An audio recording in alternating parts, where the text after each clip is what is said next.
राधे राधे भक्तों, लड्डू गोपाल की सेवा में मन नहीं लग रहा है या भक्ति छूट रही है, तो अगर आप इस दौर से गुजर रहे हैं तो आज का वीडियो आपके मन के सारे बोझ को हल्का कर देगा। तो बात करते हैं इस स्थिति में हमें क्या करना चाहिए। मेरे पास एक कमेंट आया था, मैं उनका नाम तो नहीं लेना चाहती हूँ, लेकिन उनका कहना था कि दीदी जब हम लड्डू गोपाल को लेकर के आए थे तो 1 साल तक तो हमने उनकी खूब अच्छे से खूब मन से सेवा की, लेकिन अब पता नहीं क्यों कि ठाकुर जी की सेवा में मन नहीं लगता है और ना ही सेवा करने का मन करता है। तो यह एक ऐसी स्थिति है जिसमें कई भक्त अपने जीवन में कभी ना कभी जरूर गुजरे होंगे। भक्ति में भाव और सेवा का कम होना एक स्वाभाविक होता है, विशेषकर जब जब जीवन में परेशानियां या तनाव बढ़ जाता है। तो राधे राधे भक्तों, कल जो कमेंट आया वो जो कमेंट है मेरे दिल को बहुत छू गया। जब हम पहली बार लड्डू गोपाल को अपने घर लाते हैं, हमारा उत्साह, हमारा प्यार और सेवा का भाव एक अलग ही शिखर पर होता है।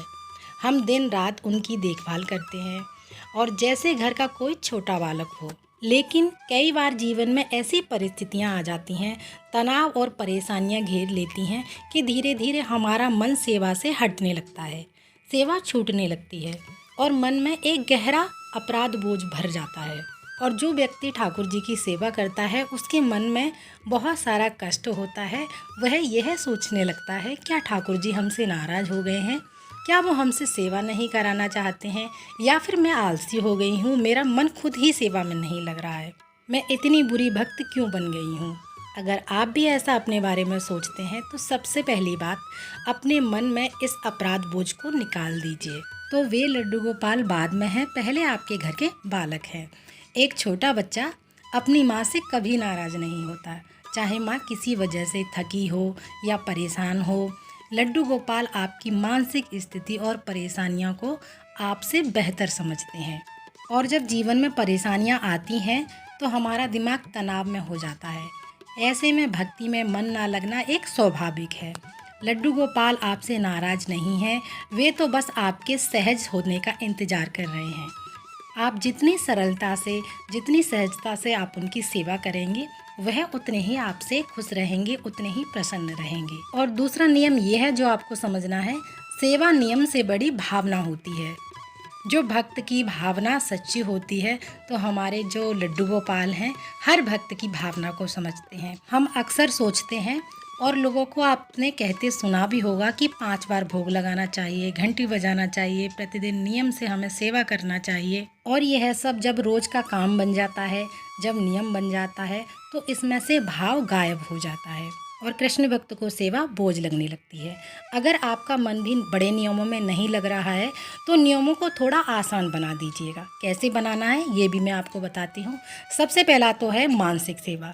अगर हाथ से पूजा नहीं हो पा रही है तो जहाँ बैठे हैं वहीं आंखें बंद करके आप ठाकुर जी को याद कर सकते हैं।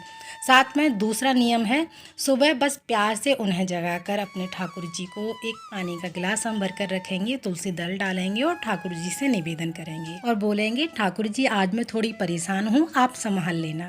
भगवान को 56 भोग नहीं, बस आपका सच्चा प्रेम चाहिए। और अगर आप पहले की तरह लड्डू गोपाल से अपना जुड़ाव महसूस करना चाहते हैं तो कुछ छोटी छोटी बातों को हमें ध्यान में रखना होगा, जो मैं आपको आगे बताने वाली हूँ वीडियो में। सबसे पहला तो है, सेवा को बोझ बिल्कुल भी ना बनाएं। कुछ दिनों के लिए औपचारिक पूजा कम कर दें, यानी जैसे आप दिखावटी और सजावटी वाली पूजा करती हैं, ये करना वो करना, ठाकुर जी को ऐसे सुलाना वैसे सुलाना, सिंपल तरीके से आप बस ठाकुर जी की पूजा सेवा कीजिएगा, उनको भोग लगाइएगा, बहुत ही सरलता और सहजता से ठाकुर जी की सेवा कीजिएगा। दूसरा है, ठाकुर जी से बातें करें। जैसे आप किसी सच्चे दोस्त से अपनी परेशानियां शेयर करते हैं और उसको साझा करते हैं अपनी बातों को, वैसे ही ठाकुर जी के सामने बैठकर रो लीजिएगा, मन हल्का कर लीजिएगा, अपनी परेशानियां कह डालिएगा। और मैं आपको ये भी बता देती हूँ कि प्रभु से कैसे कहना है, मेरी सेवा प्रभु छूट रही है, अब आप ही मेरा हाथ पकड़कर अपनी सेवा कराइएगा।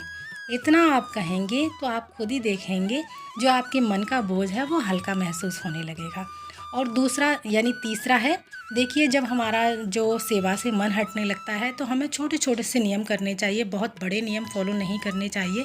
तीसरा ये है, हमें किसी ऐसे कथावाचक की कथा सुननी चाहिए जो आप उनको पसंद करते हो। भजन सुन सकते हो, कथा सुन सकते हो टीवी पर, फ़ोन पर। आप इस तरह से कोई भी भजन, अच्छा गीत गा सकते हो, सुन सकते हो। दूसरों की भक्ति देखकर मन में फिर से आपके ठाकुर जी की प्रेम की भक्ति का सागर उमड़ पड़ेगा। देखिए भक्तों, भक्ति में उतार चढ़ाव आते रहते हैं। जैसे मौसम बदलता है वैसे ही मन का भाव भी बदलता है। ठाकुर जी को पाने का रास्ता कोई कठिन तपस्या नहीं है, केवल आपका समर्पण है। अगर ठाकुर जी की सेवा किसी वजह से छूट भी रही है तो आप खुद को बिल्कुल भी मत कोसिएगा। ठाकुर जी से कहिएगा, तुम तो भाव के भूखे हो, आज मेरे पास सिर्फ आंसू हैं और मेरी परेशानियां हैं, इन्हें आप स्वीकार करें। जब सब कुछ ठीक हो जाएगा, सेवा में मेरा मन लगने लग जाएगा और जितनी सेवा मैं अभी कर पा रही हूँ उसी से आप खुश रहिएगा और उसी को स्वीकार कीजिएगा। आप देखेंगे जैसे ही आप अपनी परेशानियों को उनके चरणों में छोड़ेंगे, आपका मन फिर से हल्का हो जाएगा। और कहते हैं ना, सेवा की शुरुआत एक आंसू से भी हो सकती है, बस भाव सच्चा होना चाहिए। तो जिन भी लोगों का सेवा में ठाकुर जी की मन नहीं लग रहा है, तो जितनी आप सेवा कर रहे हैं आप उतनी ही सेवा करते रहिएगा।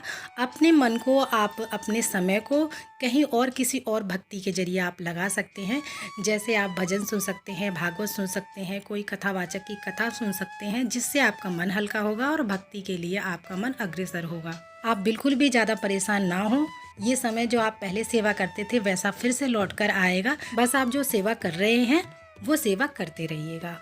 वीडियो में दी गई जानकारी आप लोगों को अच्छी लगी है तो इसी तरह की वीडियोस देखने के लिए और जिनसे सेवा नहीं हो पा रही है उन तक ये वीडियो ज़रूर पहुंचाइएगा। फिर मिलते हैं अगली वीडियो में, तब तक के लिए आप सभी को राधे राधे।